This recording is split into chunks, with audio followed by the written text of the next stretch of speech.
Bab 667. Ini terlalu tak tahu malu. Pemilihan utama keluarga kerajaan untuk menantu telah berubah menjadi lelucon terus-menerus.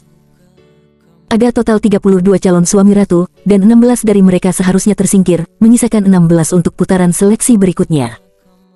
Namun tidak ada yang mengira hanya tersisa 8 kandidat untuk masuk ke babak selanjutnya, dan bahkan ada 3 yang cedera.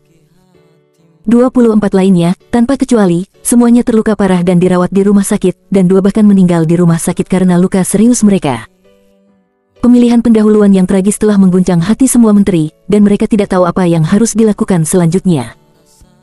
Di ruang rapat, Shigeo Kagawa menggebrak meja dan meneriaki Pangeran Shinji, "Shinji Kagawa, kamu curang. Harus ada pemilihan ulang." "Mengapa ada pemilihan ulang? Jika kau mengatakan curang, kau yang seharusnya bermain trik di belakang layar, kan? Jika kau dan orang-orang Ono Takuma tidak menyerang orang-orang kita lebih dulu, bagaimana situasi ini bisa terjadi?" Pangeran Shinji berkata dingin. Dengan mendengus, dia tidak takut sama sekali. "Kalau mau buka-bukaan dan bikin onar, salah pihak lain dulu. Kagawa Shinji."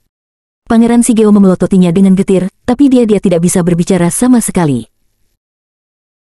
Pada saat ini, Menteri Konoha berdiri, sedikit membungkuk kepada Yumiko yang duduk di kursi utama, dan berkata, "Yang mulia Yumiko, pemilihan menantu kali ini telah menyebabkan 2 kematian dan 22 cedera serius.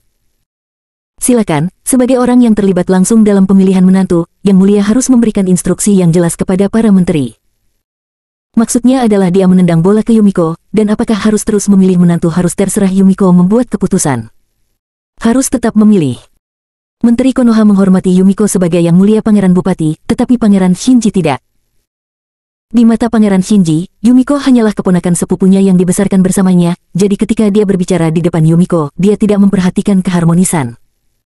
"Yumiko, Kaisar tertinggi pernah berkata bahwa dia berharap untuk melihat cucumu sebelum ulang tahunnya dan menemukan suami yang baik. Keinginan Kaisar tertinggi, seorang lelaki tua, harus dihormati, jika tidak, itu tidak namanya berbakti." Wajah Pangeran Shinji sangat sombong.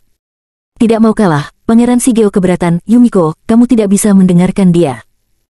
Jika pemilihan berlanjut, hanya pihak mereka yang memiliki peluang terbaik untuk menang sebagai menantu." Pangeran Shinji berkata dengan marah, "Kamu memfitnah, kamu meludahkan darah." Di depan Yumiko dan beberapa menteri, kedua bersaudara itu bertengkar lagi. Yumiko menyaksikan dengan dingin, kedua pangeran dan sepupu itu berjuang untuk kepentingan politik mereka sendiri, dan dia tahu itu dengan jelas. Namun, permintaan Pangeran Shinji untuk terus memilih seorang suami ratu ternyata menguntungkannya. Karena Kenzi Harimurti masih termasuk kandidat yang belum tersingkir, selama Kenzi Harimurti ada, dia pasti dipilih sebagai menantu. Setelah banyak usaha, Kenzi Harimurti terlibat dalam pemilihan suami ratu.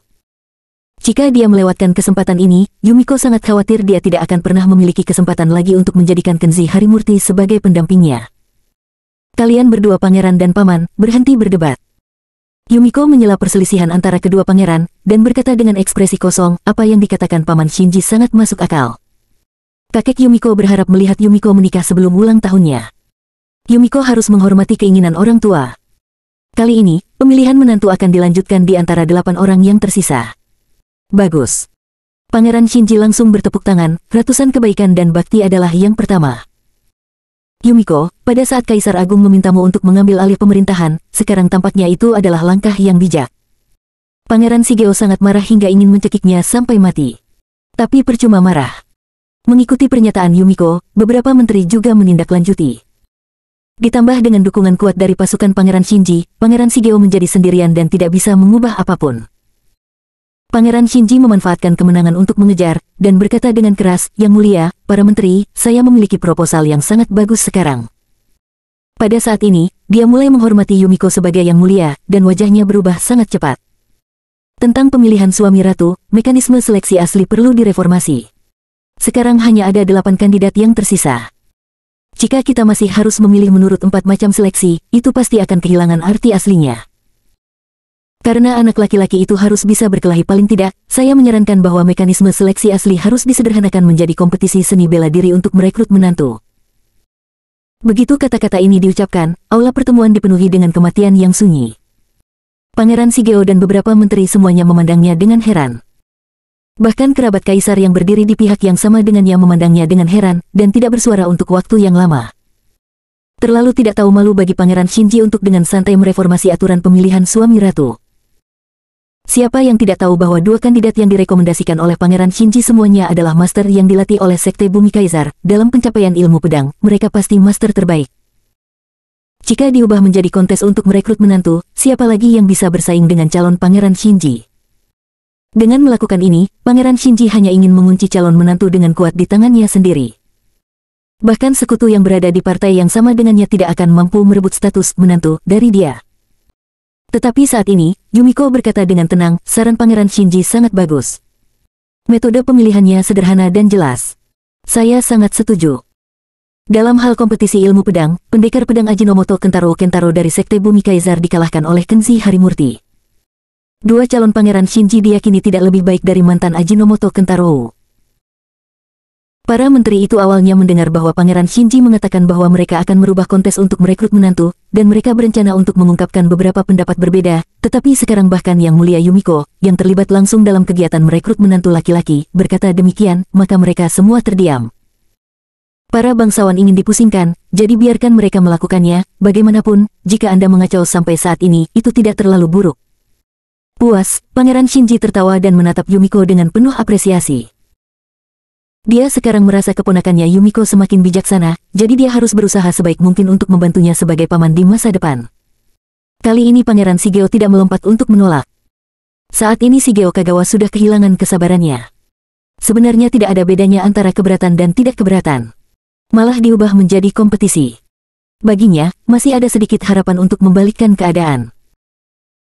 Selama Ryuzaki Otori yang terluka dapat meledak dengan aura yang mendominasi, tiba-tiba meningkatkan keterampilannya, mengatasi rasa sakit di sekujur tubuhnya, dan mengalahkan dua calon Pangeran Shinji secara berurutan dalam kompetisi, dia akan dapat memenangkan kejuaraan dan menjadi terpilih sebagai menantu.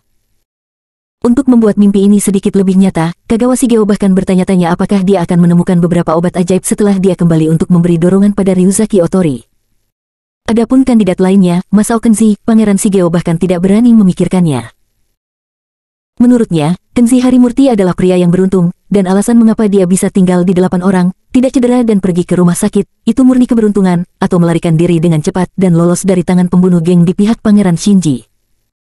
Tetapi jika Anda mengharapkan dia pergi ke kompetisi seni bela diri untuk merekrut suami, dia mungkin akan berbaring telentang di babak pertama. Daftar isi: Chun Sukian, Sang Yizang, Xia Yizang. Bab 668. Ryuzaki dan Masao Kenshi. Malam itu, di ruang tamu rumah Pangeran Shigeo Kagawa, Ono Takuma, dan beberapa menteri kuat yang telah membentuk sekutu sebelumnya memiliki wajah gelap dan tetap diam. Setelah pemilihan pendahuluan, kecuali dua kandidat Pangeran Shigeo yang dapat terus dipilih, calon menantu yang diajukan oleh beberapa pejabat lainnya, termasuk Ono Takuma, telah dimusnahkan.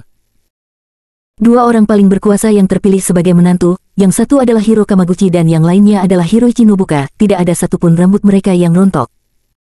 Ono Takuma mengalami kekalahan terparah dalam pemilihan pendahuluan ini. Kandidat yang dia rekomendasikan adalah keponakan keluarganya. Dia semula berharap keponakannya terpilih menjadi menantu agar seluruh keluarga bisa mengikuti kejayaan keluarga.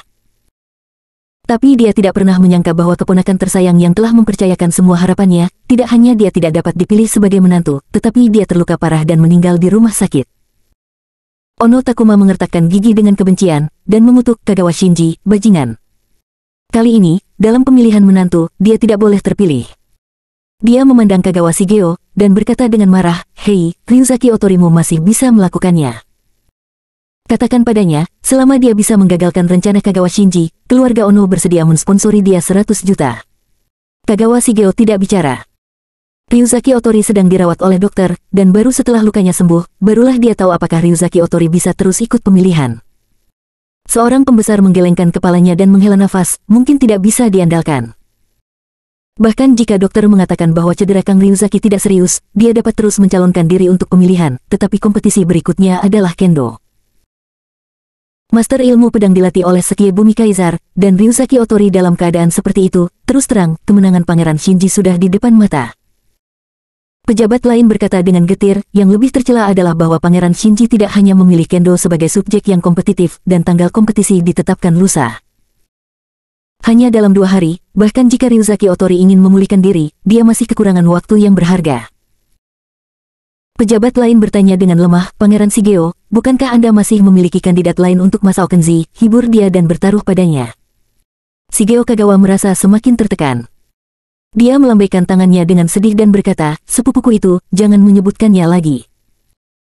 Jika dia lolos dari kematian dan lolos dari tangan hitam Pangeran Shinji dan gengnya, pasti bibiku yang sudah meninggal memberkati dia di kegelapan. Dalam kompetisi pedang yang akan datang, dia harusnya menjadi yang pertama kalah. Jika dia tidak dibawa dengan tandu, dia akan dianggap diberkati. Melihatnya begitu frustrasi, semua orang bersorak membujuk, Pangeran Shigeo, dia belum bermain, kenapa kamu begitu pesimis? Mungkin keajaiban akan terjadi padanya. Kagawa Shigeo berkata dengan senyum masam, keajaiban. Aku pernah bertanya padanya secara pribadi bagaimana levelnya di Kendo. Tapi dia mengatakan padaku bahwa dia dibesarkan di 4X, dan dia tidak pernah berlatih Kendo Oriental leluhur kita. Apakah akan ada keajaiban padanya? Setelah mengatakan ini, semua orang terdiam. Di ruang tamu, suasana membosankan yang sebelumnya kembali. Pada saat ini, seorang pelayan laki-laki bergegas mendekat dan membisikkan beberapa patah kata ke telinga Pangeran Shigeo. Setelah mendengar ini, Kagawa Shigeo segera berdiri, dan berkata dengan mata cerah, benarkah? Ayo pergi dan lihat. Dia tidak peduli tamu-tamu lain melangkah pergi. Ono Takuma dan pejabat lainnya saling memandang beberapa kali, lalu bangkit satu demi satu, dan mengikuti mereka untuk melihatnya. Di ruang rumah sakit, Kenji Harimurti melihat dengan matanya sendiri seorang jas putih memberi Ryuzaki Otori suntikan di ranjang rumah sakit. Dalam waktu kurang dari setengah jam, Ryuzaki Otori, yang terluka parah, secara ajaib hidup kembali.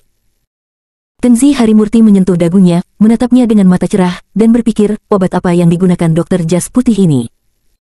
Metode penyembuhan yang begitu brilian terasa lebih menantang daripada keterampilan medisnya. Ryuzaki, bagaimana kabarmu? Kudengar kamu sudah sembuh, apa kamu baik-baik saja? Pada saat ini, Kagawa Shigeo memimpin beberapa pejabat, dan bergegas dengan langkah besar penuh harap, memenuhi ruangan ini. Terima kasih, Yang Mulia, atas perhatian Anda. Cedera Ryuzaki tidak perlu dikhawatirkan.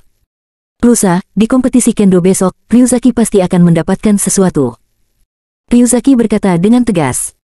Melihat dia berbicara dengan sangat percaya diri, Shigeo Kagawa dan yang lainnya tercengang. Dokter berjas putih di sebelahnya berkata, Yang Mulia, tidak perlu diragukan lagi. Dengan kondisi Otori Ryuzaki saat ini, dalam 3 hari, dia akan berada di puncak kekuatan fisik dan energi. Aku adalah dokter tim atlet Olimpiade. Ada beberapa dosis obat khusus dengan komponen berteknologi tinggi, yang dirancang khusus untuk cedera sementara seperti Ryuzaki Otori, tetapi yang harus melanjutkan kompetisi. Obat untuk menaikkan potensi tubuh manusia, obat semacam ini akan membawa kerusakan terus-menerus dan bahkan permanen, jadi dalam penggunaan klinis normal, harus digunakan dengan hati-hati. Dia meminta saya untuk memberinya obat tanpa ragu, jadi, saya tidak punya pilihan selain melakukan tindakan yang buruk. Mendengar apa yang dikatakan dokter, tidak hanya Kenji Harimurti yang mengerti, tetapi Kagawa Shigeo dan yang lainnya juga mengerti.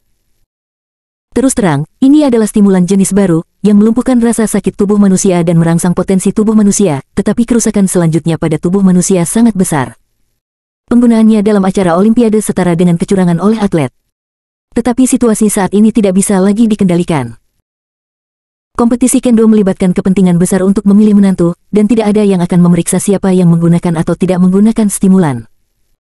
Demi masa depan keluarga dan demi kehormatannya sendiri, Ryuzaki Otori hanya bisa tampil maksimal. Shigeo Kagawa sangat senang dan sedikit terharu. Dia menepuk bahu Ryuzaki Otori dan memuji dengan tulus, bagus, bagus. Itu juga kehormatan bagi Paman Shigeo. Jangan khawatir, selama kamu mengalahkan kandidat dari Pangeran Shinji dan menjadi suami ratu, Paman Shigeo akan mendukung perkembangan masa depan Anda dengan kekuatan seluruh keluarga. Ono Takuma dan yang lainnya juga buru-buru mengungkapkan pendapat mereka, berkata satu demi satu, kami pasti akan mendukung Anda dengan segenap kekuatan kami. Mulai sekarang, kami pejabat, menteri dan keluarga kerajaan akan mendukungmu dengan seluruh kekuatan kami seperti Pangeran Shigeo. Jika kamu butuh sesuatu, katakan saja. Selama kamu bisa mengalahkan musuh yang kuat dan terpilih sebagai menantu, kita pasti akan bisa maju bergandengan tangan dan membuat prestasi besar. Kata-kata ini berarti bahwa kita telah sepenuhnya membentuk aliansi dengan Ryuzaki Otori dan terikat erat bersama. Berpartisipasi dalam memilih menantu bersama, berpartisipasi dalam urusan negara bersama, dan berbagi kepentingan politik bersama. Kenji Harimurti tidak dapat menahan diri untuk tidak menggelengkan kepalanya, merasa bahwa mereka seperti ujian masuk perguruan tinggi negeri, guru terkenal, orang tua, mahasiswa, semuanya terikat untuk kepentingan bersama di universitas. Hanya saja mereka ingin mencapai tujuannya, dia khawatir itu akan sulit. Pada saat ini, mungkin melihat Kenji Harimurti menggelengkan kepalanya di sampingnya, Shigeo Kagawa merasa tidak senang dan menatap Kenji Harimurti dengan jijik. Masao Kenzi, apa yang baru saja kamu lakukan? Apakah kamu tidak senang Ryuzaki dapat terus mencalonkan diri untuk pemilihan? Ono Takuma dan yang lainnya memandang Kenzi Harimurti secara bersamaan, dan mencibir dengan jijik, ini bagus kan, kenapa tidak? Mungkinkah karena kecemburuan bahwa Ryuzaki lebih kuat darinya? Itu juga kandidat yang direkomendasikan oleh Pangeran Shigeo. Yang satu adalah bakat langka dan harapan kita, dan yang lainnya hanya sia-sia. Aku tidak tahu apakah orang ini memiliki pengetahuan diri, apakah dia tahu dia sampah yang baru saja disebutkan. Beberapa dari mereka memandang Kenzi Harimurti dengan jijik, seolah-olah mereka melihat sekantong sampah. Dan Ryuzaki Otori masih bersikap dingin, seolah-olah Kenzi Harimurti tidak ada, memperlakukannya seperti udara. Bab 669. Kompetisi Pedang. Pada hari ketiga, Im Pangeran Shinji dan pejabat lainnya tiba di alun-alun pagi-pagi sekali, dan duduk berbaris di tribun, mengobrol dan tertawa bahagia, tenang dan santai. Hiro Kamaguchi, Hiroichi Nobuka, dan 6 orang lainnya semuanya mengenakan baju besi untuk berlatih kendo, memegang helm di tangan kiri dan pedang kayu di tangan kanan. Mereka berdiri berjajar di bawah tribun. Hiro Kamaguchi dan Hiroichi Nobuka sama-sama ahli ilmu pedang yang dilatih oleh Sekte Bumi Kaisar. Meskipun keduanya berdiri di sana, mereka berdiri tak bergerak seperti lembing, tetapi mereka memiliki semangat samurai yang terpancar sepanjang waktu. Di antara ke-6 orang itu, Takano Ieyasu juga berdiri di dalamnya. Namun, bayangannya terlihat agak malu, bengkak di sisi kiri wajahnya belum juga mereda, dan masih ada memar di sudut matanya. Dalam kompetisi pemilihan utama 2 hari lalu, Takano Ieyasu dipukuli oleh Kenzi Harimurti, yang merupakan kemalangan dan keberuntungannya. Sangat disayangkan dipukuli menjadi kepala babi, tetapi Kenzi Harimurti tidak memukulnya dengan keras, dia hanya memukulinya dengan santai, dan dia bisa berlari kembali. Jika dia tidak dipukuli oleh Kenzi Harimurti, tetapi bertemu dengan Ryuzaki Otori yang mencoba yang terbaik untuk menerobos pada saat itu, dapat diharapkan bahwa akhir hidupnya akan sama dengan yang lainnya. Dia dikirim ke rumah sakit hari itu dan tidak mungkin untuk tetap berdiri di sini. Namun, Takano Ieyasu mengetahui dengan baik, dia berdiri di sini hari ini, kemungkinan memenangkan persaingan dan akhirnya menjadi menantu sudah sangat tipis. Karena sistem seleksi telah diubah, Pangeran Shinji dengan agresif mengubahnya menjadi kontes bela diri, yang membuat harapan terakhirnya menjadi sia-sia. Dia tahu betul bahwa dengan kehadiran Hiro Kamaguchi dan Hiroichi Nobuka, tidak ada yang bisa lebih kuat dari mereka berdua. Dia hanya berharap bahwa dalam kompetisi kendo hari ini, dia bisa melihat Masao Kenzi terkutuk itu dipukuli hidup-hidup. Untuk alasan ini, dia telah mengirimkan hadiah yang murah hati kepada masing-masing Hiro Kamaguchi dan Hiroshi Nobuka, tidak meminta apapun kecuali bahwa begitu dia bertemu pria terkutuk itu dalam kompetisi, dia tidak boleh menahan tangannya dan harus membantunya melampiaskan amarahnya, menghajar pria itu sampai babak belur. Tepat ketika kebencian di hatinya semakin kuat, Kenzi Harimurti, Ryuzaki Otori, mengikuti Pangeran Shigeo, Ono Takuma dan pejabat lainnya, berjalan ke alun-alun dari timur. Di atas tribun, beberapa wanita muda dan cantik tiba-tiba berseru, lihat, Ryuzaki Otori datang. Wanita cantik di tribun ini semuanya adalah sepupu Yumiko. Mereka merecoki Yumiko pagi-pagi sekali untuk menonton duel kendo bersama. Wanita di istana sebenarnya lebih banyak gosip daripada wanita yang tinggal di luar istana. Hanako juga mengikuti, duduk di samping Yumiko saat ini, melihat Kenzi Harimurti memasuki arena bersama Pangeran Shigeo dan yang lainnya, mata Hanako hanya tertuju pada Kenzi Harimurti, merasa sedikit bersemangat. Tuan Kenzi, Anda harus menang. Nona dan Hanako akan selalu menjadi milikmu. Hanako mengepalkan tangan kecilnya tanpa sadar, bersorak keras di dalam hatinya. Yumiko jauh lebih tenang darinya, tersenyum, dan berbisik di telinga Hanako, Hanako, kamu terlalu bersemangat, kamu harus santai. Dia adalah Masao Kenzi sekarang, dan kamu tidak mengenalnya. Setelah mendengar ini, Hanako dengan cepat jadi santai, membuka tinjunya, berpura-pura tidak bersemangat sama sekali, dan melihat ke arah lain dengan acuh tak acuh, seolah-olah dia takut ketahuan. Setelah Pangeran Shigeo dan yang lainnya membawa Ryuzaki Otori dan Kenzi Harimurti ke arena, wajah Pangeran Shinji sedikit berubah, dia melambai sedikit dan memanggil Hiro Kamaguchi dari tribun di bawah. Bukankah kamu bilang Ryuzaki tidak lagi bisa bertarung? Mengapa anak ini tampak dalam kondisi sangat baik sekarang? Sama seperti Pangeran Shigeo dan lainnya yang sangat takut pada Hiro Kamaguchi dan Hiroichi Nobuka, sebenarnya Pangeran Shinji juga sangat takut pada Ryuzaki Otori. Karena Otori Ryuzaki adalah master kendo terkenal di kota Kyoto, sebagai perbandingan, Hiro Kamaguchi dan Nobuka Hiroichi tidak begitu terkenal. Hiro Kamaguchi berkata dengan bangga, yang mulia, bahkan jika dia dalam kondisi sangat baik, lalu kenapa? Okelah, kalau begitu. Pangeran Shinji mengangguk dan tidak berkata apa-apa lagi. Pangeran Shigeo, apakah orang-orangmu sudah siap? Menteri Konoha berdiri untuk berbicara saat ini, yang mungkin berarti kompetisi akan segera dimulai. Huam. Pangeran Shigeo mengabaikannya, dan menatap Pangeran Shinji dengan pandangan provokatif, lalu berjalan ke tribun di seberang Pangeran Shinji, dan duduk dengan bangga. Sekarang sudah siap, kompetisi kendo akan segera dimulai. Setelah Menteri Konoha mengumumkan, dia membungkuk sedikit kepada Yumiko yang berada di kursi utama di atas tribun. Dia mengambil wadah undian dan meminta 8 kontestan untuk mengambil undian masing-masing. Di babak pertama, Takano Ieyasu akan menghadapi Daisuke Higamori, Ryuzaki Otori akan menghadapi Nakamura Ichiro, Masao Kenji akan menghadapi Sashimura Kitaro, Hiro Kamaguchi akan menghadapi Nobuka Hiroichi. Begitu Menteri Konoha mengumumkan, Pangeran Shigeo dan yang lainnya bersorak. Mereka semua merayakan satu sama lain. Hebat, bagus, keberuntungan benar-benar hebat. Hiro Kamaguchi dan Hiroichi Nobuka ditarik ke dalam kelompok yang sama, dan pihaknya sendiri mengalahkan pihak sendiri. Diperkirakan wajah Pangeran Shinji berubah menjadi hijau. 8 orang mengejar pertandingan, pemenangnya bisa masuk semifinal, dan lalu bisa masuk final. Kedua tim di pihak Pangeran Shinji akan saling bertarung, dan satu akan tersingkir, tapi Ryuzaki Otori telah memusnahkan musuh yang kuat. Seperti yang diharapkan, wajah Pangeran Shinji gelap, dan dia butuh waktu lama untuk menahan kalimat, "Shigeo Kagawa, kamu beruntung." Hahaha. Shigeo Kagawa tertawa keras di seberang. Nyatanya, bukan hanya Ryuzaki Otori yang beruntung, tapi juga Kenji Harimurti dan Takano Ieyasu. Kitaro mengalami cedera pergelangan tangan, dan lawan Takano Ieyasu masih merasa berdenging di telinganya. Terus terang, alasan mengapa orang-orang yang terluka ini dipaksa untuk bersaing sepenuhnya adalah kehendak pribadi Pangeran Shinji. Jika tidak ada cukup orang, trik memilih menantu pasti tidak akan dapat dilanjutkan. Untuk melanjutkan mencegah Pangeran Shigeo memiliki alasan untuk menghapus kompetisi ini, Pangeran Shinji harus membawa orang-orang yang terluka ini untuk menambah jumlahnya. Hiro Kamaguchi dan Hiroichi Nobuka adalah 2 bunga merah yang disiapkan oleh Pangeran Shinji sejak lama, sementara yang lain, semuanya adalah daun hijau untuk dicocokkan.